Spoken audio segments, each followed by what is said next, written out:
Donc voilà un petit tutoriel vidéo juste pour apprendre le b.a.-ba de la lecture d'un fichier MIDI ou MSCZ sur MuseScore. Donc quand on lance le logiciel MuseScore, il apparaît en général ce qui apparaît ici à l'écran. Donc une fenêtre ici qui ne m'intéresse pas, donc je la ferme en cliquant sur le bouton rouge. Et une fenêtre ici qui ne m'intéresse pas non plus pour l'instant. Donc je clique sur la croix et je dis ne pas enregistrer celle-ci.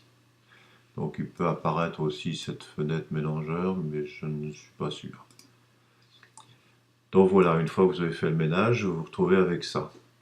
Donc vous voulez lire un fichier MIDI pour apprendre pour la semaine prochaine. Donc fichier ouvrir. Et je vais chercher là où je l'ai rangé, un fichier. Donc par exemple ici, je vais choisir le fichier des ténors en Gloria.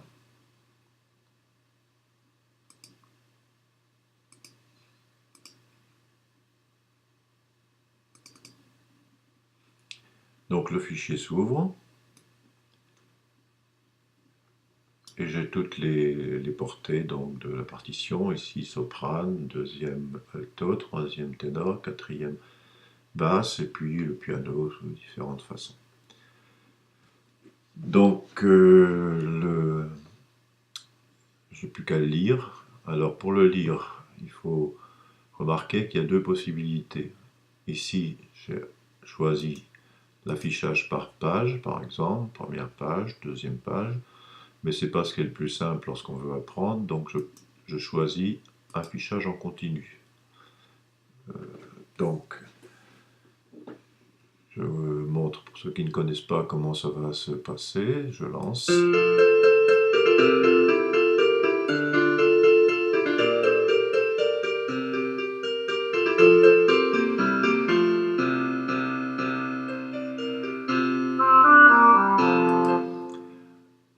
Donc on voit là que lorsque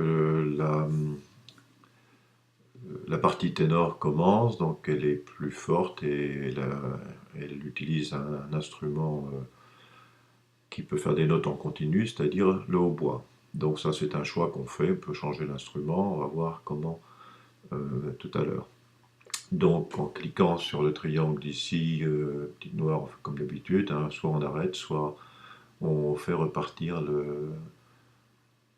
la musique. Donc souvent on a besoin de faire des retours en arrière, etc. Donc on va voir que il faut aller chercher dans le menu, sous-menu affichage en haut. Dans ce menu affichage, on va d'abord montrer la première fenêtre très utile, qui est la fenêtre de lecture. Donc on clique dessus, là il apparaît en bas de la sélection d'écran que j'ai faite. Donc on voit qu'il y a une ligne qui symbolise l'écoulement de la partition. Donc on voit aussi qu'on peut déclencher la lecture. On peut déclencher la lecture ici sur cette fenêtre de lecture. On peut cliquer sur cette icône là pour faire apparaître, pour avoir le son d'un métronome ou pas. Et surtout quand on va au bout à droite de cette fenêtre de lecture, que je serai ici pour qu'on la voit à l'écran en tout, en entier. Donc on a surtout cette partie droite. Donc dans cette partie droite, encore on peut baisser le volume, donc je mets un exemple. Donc je baisse le volume, et puis si ça va trop vite, je baisse, je diminue le tempo.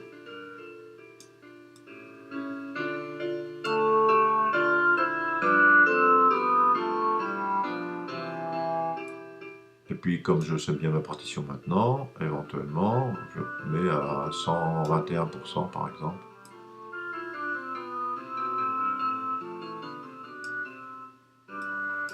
Voilà, donc je remets à 100.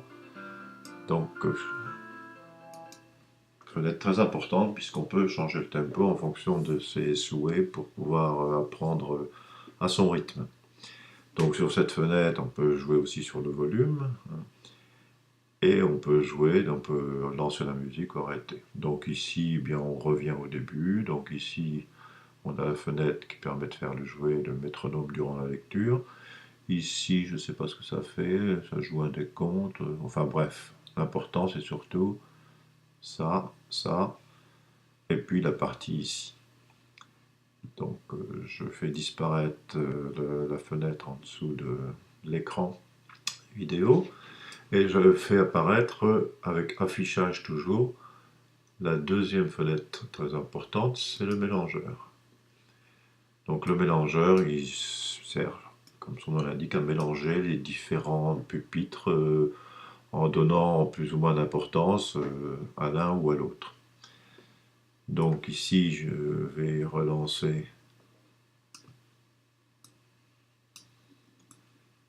Je vais relancer ici la musique pour qu'on voit un peu l'effet au fur et à mesure. Donc on voit simplement ici qu'on peut régler, là je laisse de côté les trois symboles en bleu, je m'occupe que des symboles en rouge qui jouent sur le volume de chaque instrument.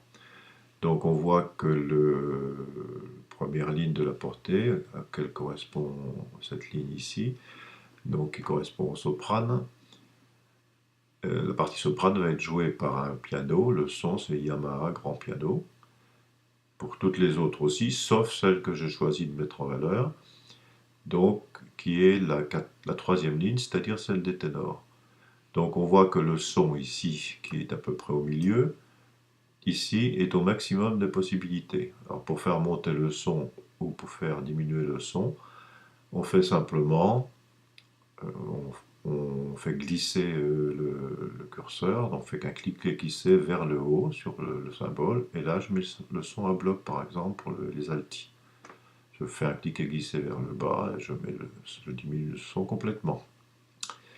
Donc on peut aussi, quand on veut diminuer complètement, cliquer sur muet. Mais quand on veut ne faire ressortir que sa voix, c'est encore plus simple de cliquer ici par exemple pour le hautbois sur solo. Comme ça je n'entends plus que le hautbois si je ne veux pas être gêné par les autres voix. Donc je remets comme il fallait.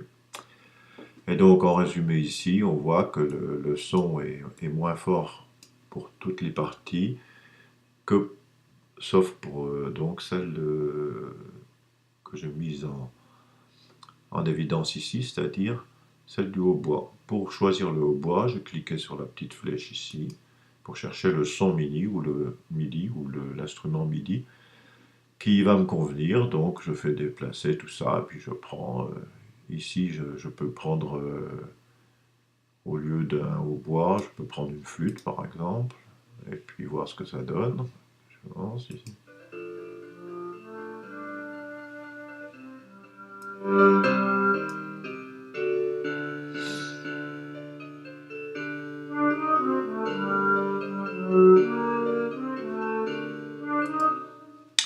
Voilà, donc je remets le hautbois parce que je le trouve pas plus joli mais plus clair.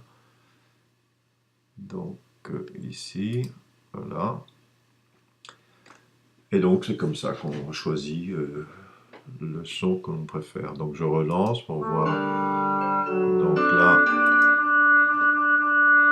ici j'ai choisi le solo, donc je n'entends plus que la partie des ténors, c'est-à-dire le hautbois. J'enlève le solo, donc je me retrouve avec toutes les parties là. Voilà, j'espère que ça suffit pour commencer. Après, vous avez des tas de possibilités d'approfondissement, tout simplement en cliquant sur le menu Aide, qui vous permet de savoir comment on peut créer soi-même une partition, etc. Enfin, des tas de choses que je ne connais pas, parce que je n'utilise pas beaucoup ce logiciel-là, dans la mesure où j'en avais un autre avant de le connaître. Voilà, je suis disponible pour des questions éventuelles. Et bon courage.